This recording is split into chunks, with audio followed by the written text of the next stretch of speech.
আসসালামু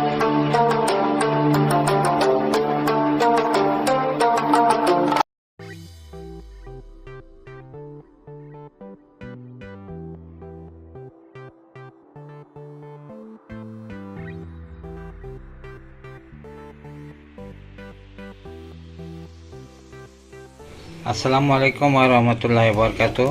বন্ধুরা, আমার আজকের রেসিপি দারুণ মজার মিষ্টি দই। বন্ধুরা, এখানে আমি মিষ্টি দই করার জন্য 2 লিটার গরুর দুধ নিছি। দুধটা আমি জাল করব। এটাকে আমি 1 লিটার করে নিব। আপনার ইচ্ছা করলে 1.5 লিটার করেও করতে পারেন। আমি 1 লিটার করব, তাতে দইটা অনেক মজা হবে এবং খাইতেও দেখতেও খুব সুন্দর হবে। আমি দুধটা এখানে আস্তে আস্তে লো মিডিয়ামে জাল দিতে থাকবো। তারপর আমি পরবর্তী স্টেপে চলে যাব। বন্ধুরা, দেখেন আমার দুধটা জাল করতেছি। আমি আর একটু ঘন করব। এখনও 1 লিটারের বেশি আছে। আর এই অবস্থায় আমি কিছু দুধ উঠিয়ে রাখছি, এটা আমার পরবর্তীতে কাজে লাগবে।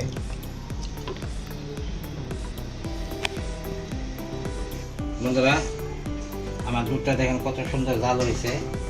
আমি একদম অর্ধেক করে নিছি, 1 লিটার করে নিছি।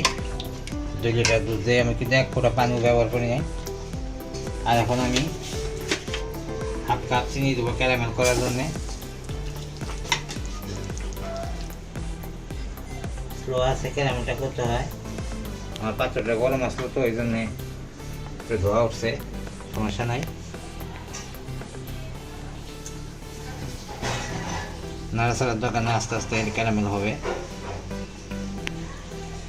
এখন একটু হালকা নাড়াচাড়া দিয়ে দেবো।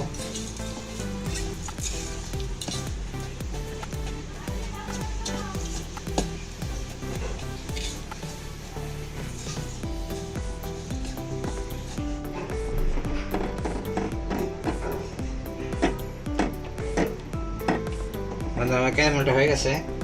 এখন আমি ওই যে দুধ রাখছিলাম একটু, এই দুধটা দিয়ে দিব।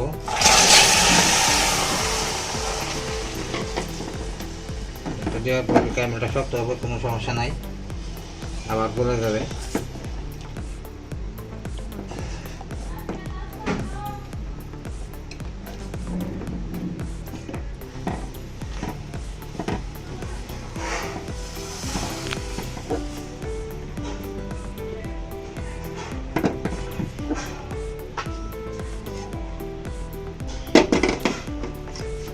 ক্যারামেলটা মিশিয়ে দিব।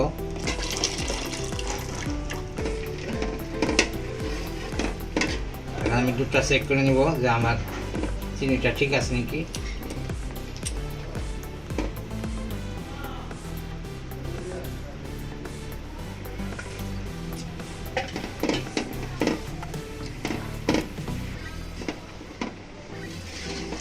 মিষ্টি আমার হিসাবে ঠিক আছে। আপনারা যা যা টেস্ট মতো মিষ্টি দিবেন। এভাবে আমি 5 মিনিট জাল করব, তারপর আমি পরবর্তী স্টেপে চলে যাব। বন্ধুরা, আমি 1/4 কাপ চিনি দিয়ে দিলাম আরও। বন্ধুরা, এই যে এখানে আমি মিষ্টি দই নিছি। এই দইটা আমি চাইলে চেলে নিছি, পানিটা ফেলে দিছি। এরকম আপনারা দইটা সেঁকে নেবেন, কোনো পানি না থাকে। একটা স্ট্যান্ডারের সাইডে আমি দইগুলো ছেড়ে নিছি। ছাঁকনিটা ছাঁকবেন, দেখবেন সম্পূর্ণ পানি ঝরে যাবে। মিষ্টি দই বানাবেন, আর টক দই বানাবেন। তারপরে আপনি যদি কোনো সময় মনে করেন যে আমি টক দই দিয়ে বানাবো, তাও কোনো সমস্যা নাই, কিন্তু দইটা এরকম সেঁকে নিতে হবে পানি শূন্য করে। আমার দুধটা জাল দেওয়া হয়ে গেছে। এখন একটু আমি ঠান্ডা করব। এরকম ঠান্ডা যেন আমার আঙুলটা এরকম ভিতরে দিলে কিছুক্ষণ আমার হালকা গরম লাগে এবং আমি সহ্য করতে পারি। এরকম একটা তাপে যখন আসবে দুধটা, তখন আমি এই সাদাটা দিয়ে তারপর আমি দইটা বসাই দিব। বন্ধুরা, দেখেন আমার দুধটা জাল হয়ে গেছে। এই যে আমি আঙ্গুল দিছি, আমার আঙ্গুলটা সহ্য হইতেছে, যে তাপটা আছে।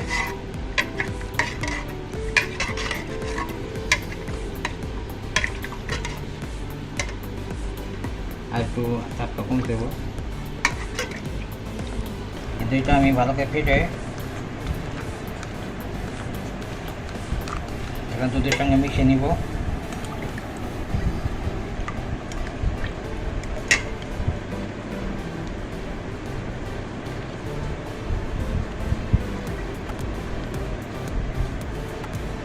প্লাস্টিকের এই পটগুলোর ভিতরে দইটা বসিয়ে দেবো।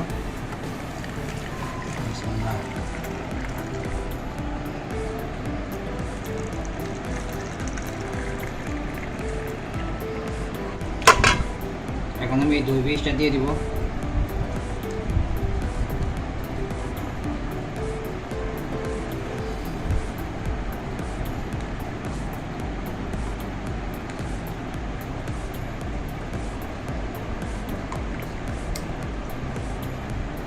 মুখাগুলি আটকে দিব।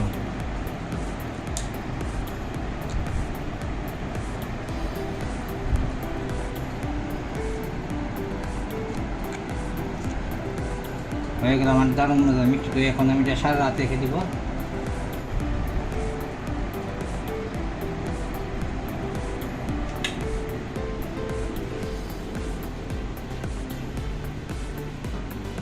এবার থাকবে সারা রাত, কালকে সকালে আপনাদের আমি দেখাবো। বন্ধুরা, তৈরি হয়ে গেল আমার দারুণ মজার এই মিষ্টি দই। একটু বেশি ভরছিলাম তো এই জন্যে ঢাকনা দিয়ে ঢাকা হয়েছিল, ওই জন্য ওই উপরে শরটা ভেঙে গেছে, জায়গা ছিল। আর একটু কম বললে এই সমস্যাটা হতো না। আমি আপনাদের কেটে দেখাই, দেখেন কত সুন্দর হয়েছে। এই দেখেন, খুবই সহজ একটা রেসিপি, আশা করি সবাই ট্রাই করবেন। সবাই ভালো থাকুন, সকলের জন্য রইল শুভকামনা। খুদা হাফেজ।